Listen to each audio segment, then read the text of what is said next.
जंग आज़ादी के लिए प्राण न्यौछावर करने वाले स्वतंत्रता सेनानियों के बलिदान को कभी भुलाया नहीं जा सकता।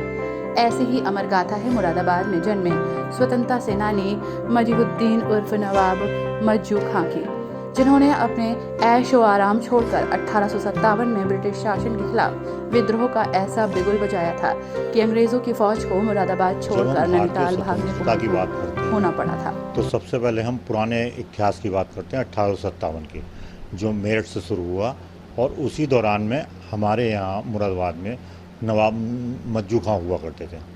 मज्जू खां ने अंग्रेज़ों से लोहा लिया और अंग्रेज़ों का उन्होंने बहुत ही जुल्म सहा। इसी क्रम में इतिहास के जानकार डॉक्टर मनोज रस्तोगी और वरिष्ठ पत्रकार जयप्रकाश ने बताया कि मुरादाबाद से अंग्रेजी फौज को खदेड़े जाने के बाद अंग्रेजों ने मुरादाबाद के इतिहास के पन्नों में जुल्म की ऐसी दास्तां लिखी, जिसको सुनकर आज भी लोगों का दिल दहल उठता है।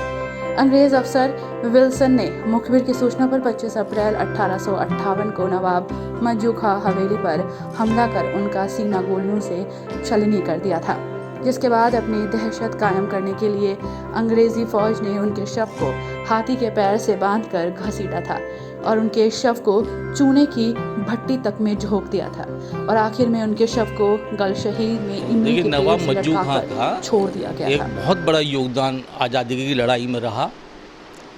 सन 1800 क्रांति के पश्चात नवाब मज्जू खां ने जो अंग्रेज़ों से युद्ध किया, तो उससे जो है अंग्रेज़ जो है डर कर के मुरादाबाद को छोड़ करके भाग गए।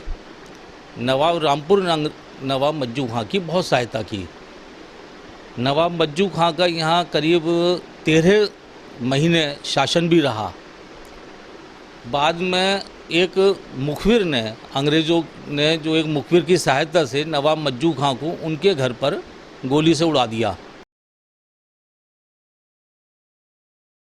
वहीं मुरादाबाद के लोगों का ये भी कहना है कि आज हम जिस आज़ाद मुल्क में सांस ले रहे हैं, उसके लिए स्वतंत्रता सेनानियों ने तमाम कुर्बानियां दी हैं।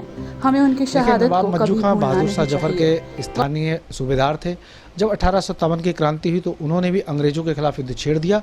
आलम यह था उस समय, जो इतिहास में दर्ज है मुरादाबाद के, कि अंग्रेजों को एक बार नैनीताल भागना पड़ा, लेकिन उसके बावजूद जब यहाँ पर अंग्रेज सेना आ गई, उन्होंने नवाब मज्जू खां को बंदी बनाया और उन्हें ऐसी सज़ा दी जिसे सुनकर आज भी इतिहासकारों और स्थानीय लोग के रोंगटे खड़े हो जाते हैं। इतिहास में जो बात दर्ज है उसके मुताबिक मज्जू खां को बंदी बनाकर उनके हाथ पैर काट कर उन्हें पूरे शहर में हाथी के पाँव से बांधकर घुमाया गया, चूने की भट्टी में डाल दिया गया, ताकि ऐसी सज़ा दी गई ताकि इसके बाद कोई अंग्रेज़ों के खिलाफ सिर ना उठा सके।